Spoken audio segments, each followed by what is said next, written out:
Just a heads up, this is part 2 of the TF2 Beta content, so if you haven't seen part 1 yet, then I'd go check it out if I were you. In the last video, we looked at the cut content that affected the gameplay of TF2, and now it's time for things that would have affected the aesthetics. You know, how everything feels to play. Before I start though, I have to make a very important announcement. Because in the first part, I did a very big whoopsie. Yes, I know, it's hard to believe, but even I make mistakes sometimes. Well, I showed certain pieces of content that I wasn't supposed to, which was due to bad communication, and I am very sorry for that. I also wrote in the video that the image credit for certain sources went to Alexi and Genome 505, when in actuality the things shown came from other people. However, by that I only meant that they provided me with these sources, not that they were the ones that created them in the first place. I am absolutely sorry for misleading viewers into thinking that, as well as taking credit away from the people that actually created these sources. I apologize again, and I shall be more careful next time. I would still like to thank those two because I really couldn't have made these videos without them, and also the eager members of the TF2 community that found these things in this video. Anyway, let's talk about some beta TF2 content. Like in the last video, I begin with the least interesting or most well-known content, and end with the most interesting and probably least well-known content. And no, I won't mention the stupid muzzle flashes even though I technically just did. Anyway, before I talk about the actually interesting bits that you're here for, I just want to give a few quick addendums to the first part. You've probably seen this schematic on the blackboards around, right? It's in the first blue spawn on Upward, for example. Well, guess what? That there is the cut Badlands laser. I'm not sure if it's even pointing towards anything, instead I'm pretty sure it was just a leftover from the old Badlands map. I wouldn't even be surprised if it was just a concept sketch turned into an actual texture. So yes, our TF2 from 4 years ago, I think I solved the mystery. Or someone else did it before me. Moving on. I kinda failed at mentioning this in part 1, but it is highly possible that Demo's entire arsenal was completely different at first. We know about the dynamite, but it was also possible that he was supposed to get a pipe bomb launcher instead of the sticky launcher. In TF2's Classic, Demo had the same weapon, but it looked exactly like the grenade launcher, only with the side folded down. The pipe bombs looked the same as the grenades too, minus the team coloring, and behaved pretty much the same as well. Now, I say this because there exists an unused pipe bomb model in the files of TF2, some really early class descriptions mention the pipe bomb launcher, and the trailer for TF2 even shows Demo using it. At first I thought the trailer showed the grenade launcher, but the quote-unquote grenades detonate way too reliably, plus you can even hear the detonation beep in the background before they explode. This makes further sense when you consider that the grenade launcher's side also looks like it can be folded down. I theorize, and you know it's true because my theories are always correct, that the two weapons existed alongside each other using the same model before Valve realized that making two different weapons look one and the same is not all that great for recognizability and implemented the sticky launcher instead. Aside from that, how would the game be different with pipe bombs though? Well, things like laying down traps, destroying buildings, and sticky jumping would be a lot more difficult because the things could just, roll away. You know, it just occurred to me that so far I haven't really mentioned any beta content that wasn't pretty much just, it's like what we got, but worse. Isn't there anything that was actually better back then? Anyway, let's move on to something completely unrelated. This is what Hydra looked like in development. And from really early gameplay footage, we can see that the satellite dish had no roof over the control point. Wait a second, let's go back. What on earth is that control point? Why are there two colored lights, one for each team? Was that what control points originally looked like? And why does the hologram above the point look so different? Oh no, we're starting with the next topic already. I am not prepared.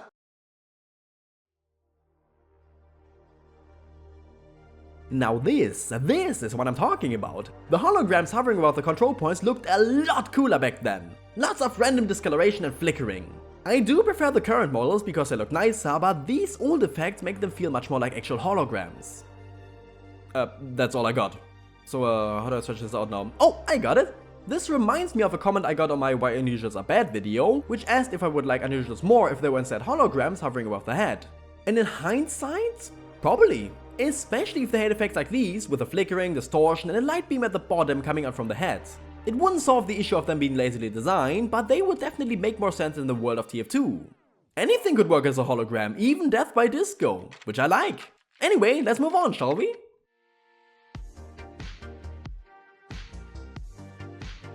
Hey, wait a second, German, didn't you do this in the last video? Huh? Who said that? Oh right, it was me. Well, yeah, but this time it's concept art that wasn't even intended for any maps in specific, but just to decide on the aesthetic and mood of all maps. You know, just showing basic scenery so the level designers know how to make their maps. There's a couple of these, mostly drawings and mockups of industry buildings and farm equipment, mixed with a bit of spy tech and rockets, casting long shadows on the desert floor due to the late afternoon sun. It all feels pretty abandoned and empty, kinda like everyone else has gone home already and your shift only just now started. It's even kinda depressing in a way. You're fighting over basically nothing, and if you die, no one is around to even care.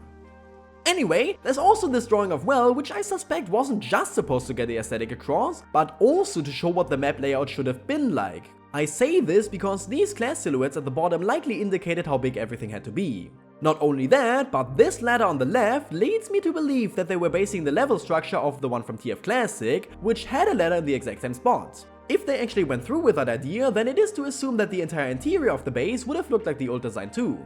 Anyway, there are a couple designs I would love for them to revisit one day. Some of these have been attempted in community maps or official ones, however. For example, this fake cow barnyard with a rocket in the background reminds me of 2 and Doomsday. And this rocket pit reminds me of the one from Frontier. One of the things I love the most about TF2 is how empty and lonely the maps feel, which you would know if you watch my video on 2, by the way, go watch it and also subscribe. So these drawings really spoke to me. One problem with concept art is that your imagination will always turn it into something that the final product can't compare to, especially if the concept art is as vague as some of these drawings. Like, yeah, it's close, but it's not that, you know?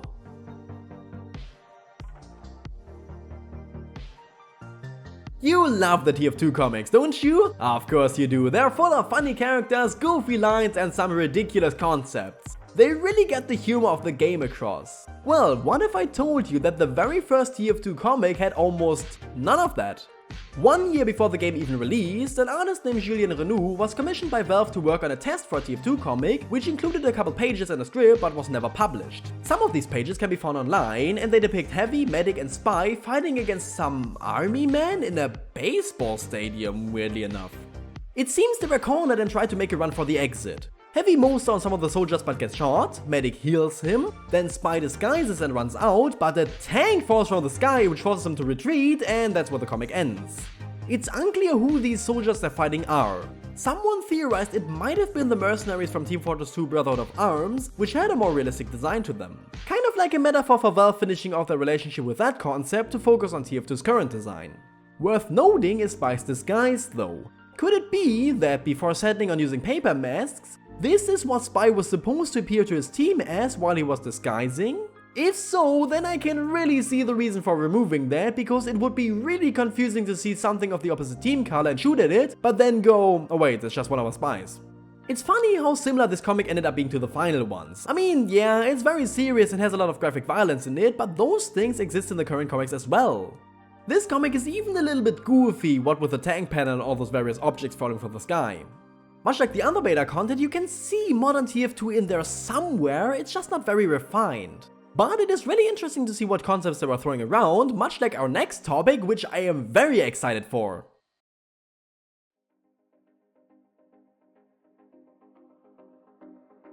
The TF2 Mercs are great, aren't they? They have such unique designs and personalities, and also a distinct silhouette because I'm talking about the class design, so of course I have to mention the silhouettes. Jokes aside, I've really grown attached to them because they're so familiar to me. There's the cocky scout, the drunken demo, the heavy weapons... Girl? Hold on, that's not demo either. And what happened to Scout? Drew Wolf, that's what happened. He was a concept artist for TF2 and pitched some ideas for female mercenary designs to Valve that, what a shock, didn't actually make it into the game. And I'm gonna be honest here, I really love these designs. They really fit the game, which you would hope because Drew Wolf was the same guy that designed the Mercs that we got. And also very importantly, they aren't sexualized but look like they're realistically dressed for the job. Plus, the majority of them seem like they have their own personalities and not just, it's demo but with breasts now. My favorites are this Heavy, Granny Demo, and pretty much all the engineer designs. They're just not really anything you can see in the TF2 cast, and that's what makes them so special. The three of you that actually watched this video of mine all those years back know what a supporter of diversity in games I am.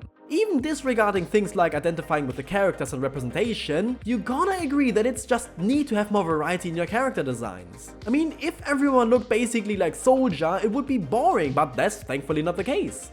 Hamaji Neo made a video on the topic of female mercs in TF2 and he brings up some arguments why they couldn't exist. I would like to quickly address them because I seriously disagree with pretty much all of them. Women as mercenaries is unrealistic back when TF2 takes place. That's a bit ignorant because there were a lot of women fighting in wars even before TF2. And aside from that, if you're creating a game, you're also creating your own universe for it, and that universe can have all the rules you want. It doesn't have to be historically accurate. I mean, Drew Wolf was responsible for not only the character designs of TF2 but also the story. I am pretty sure he would have come up with some plausible backstories and personalities for each of these designs. Oh, and by the way, the money doesn't care if you're male or female or something else as long as you fight well. It's not necessary. Well, many things aren't necessary, but they make the game a lot nicer. Technically, every map could look identical, we don't need a snow or forest theme, only desert. The characters also don't need a personality because it doesn't benefit the gameplay in any way. People would choose models with smaller hitboxes. Really? In TF2, where the only class that really has to be accurate is Sniper? I mean, as long as everything is in the same place, it really doesn't matter if the model is an inch smaller or bigger here and there. And even then, the game is cartoony and it's highly possible to have about the same proportions while still having unique models. I say this because it's been done before. There are some community-made female models for the engineer and demo based off of Drew Wolf's designs, which I actually really love. Finally, after all these years, there are some actually decent female TF2 models, unlike the atrocious Femme Scout. I mean, is that thing even human? These models, however, look nice, fit the game, and guess what? Their silhouettes are incredibly similar. So it most definitely is doable. It doesn't have to be a 10th class, just an option while selecting your class, similar to earlier Counter-Strikes. I am very sure that the majority of players would just pick the models they actually like and not give a single one about if that gives them an advantage or not. I mean, if that weren't the case, then people wouldn't be equipping so many silly hats at once because they make you stand out much more. The only argument I can accept is the one of performance and hardware limitations, because additional models means longer load times and bigger file sizes. That is probably the biggest reason for why we didn't get those fantastic mercenaries. But I am glad for artists like these, which were able to recreate them after all. I'd like to give a toast to you guys, you did a really nice job. And what about me? Well, I'm going to talk about the last topic for today. The only thing to do, really, after a nice toast.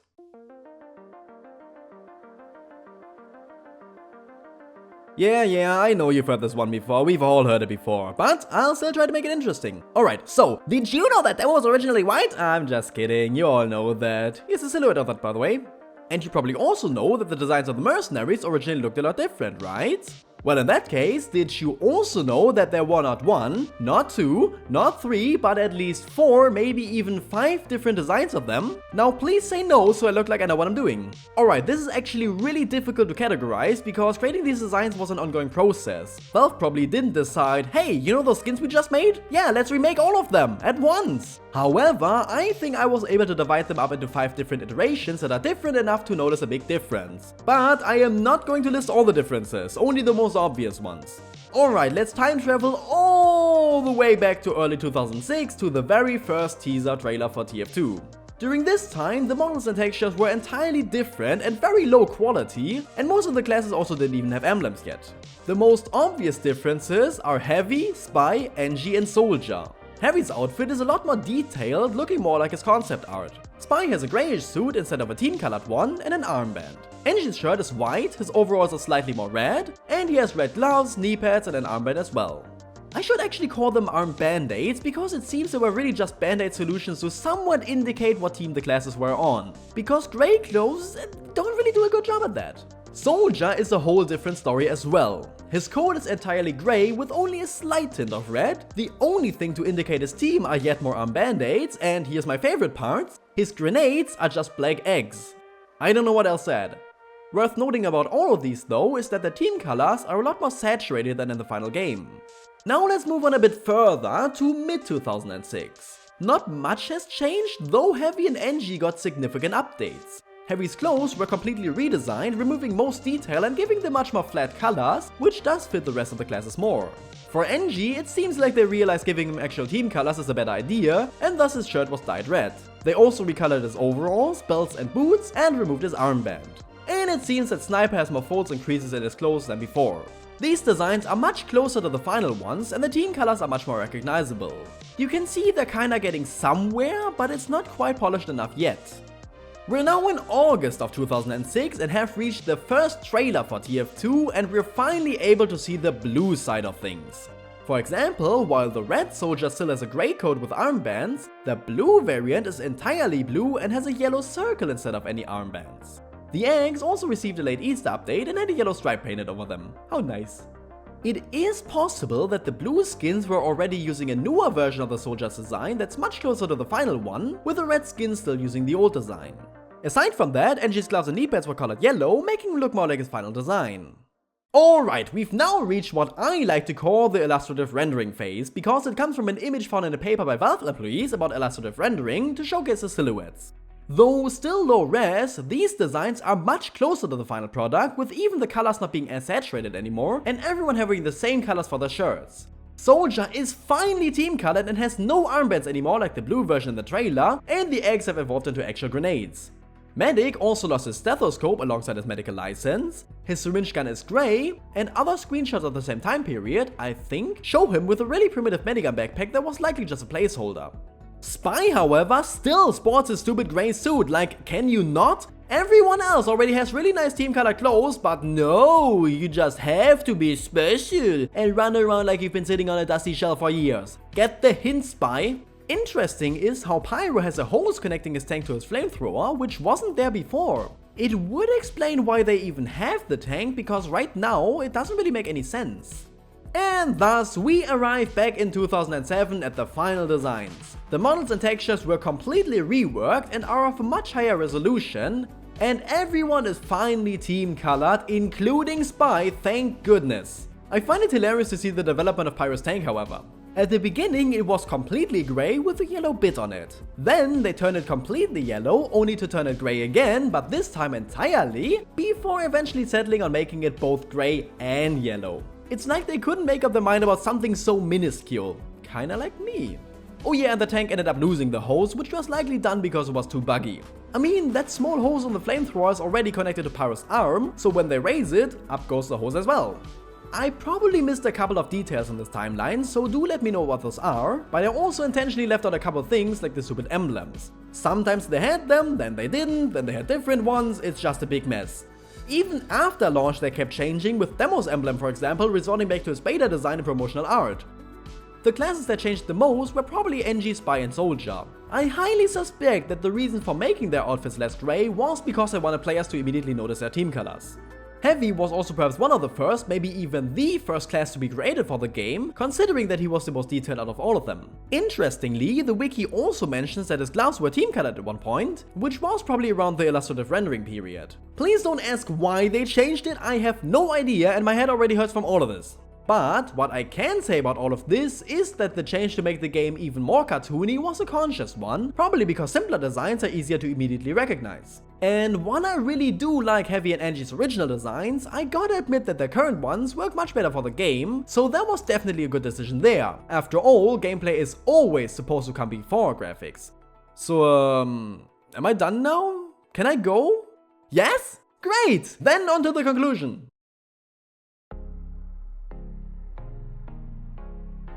If I could sum up this part in one sentence, it would be, oh that's cool, but I prefer what we got. A lot of things appeared really interesting, but I feel like that's only because they were new to me and because I can't have them. Unlike the first part, which had the beta maps that I would love to see in the game, this one didn't really have anything that was better than what the final game offers, except maybe some of the map concept art. But things like the beta mercenary skins were definitely improved a lot over the years, and while I do love how primitive the designs looked, I can't say that I prefer them over the high quality ones. One thing I would have really loved to have seen in the game, however, are the female mercenaries. I know that they couldn't add them due to limitations, but it was a huge missed opportunity. In my opinion, had they added just one of them, it would have changed the game significantly due to introducing a whole new personality to the cast, or even removing an old one. I mean, think about what an impact Miss Pauling had when they integrated her into the comics and SFMs. And she started out as just a minor background character. A really big shame, though maybe someone will make a mod out of them someday. Aside from that, it has been really interesting for me to see how TF2 evolved into what it is now. How you could see sparks of what the game would end up being from the beginning, and how those sparks turned into an actual fire. Unfortunately, I think this is the end of TF2's beta content for now. That doesn't mean that I won't be talking about more CUT content though. I have a lot of things planned for the future. Heck, if I get my hands on even more content like this, I might even make a third part of this episode. But what happens now?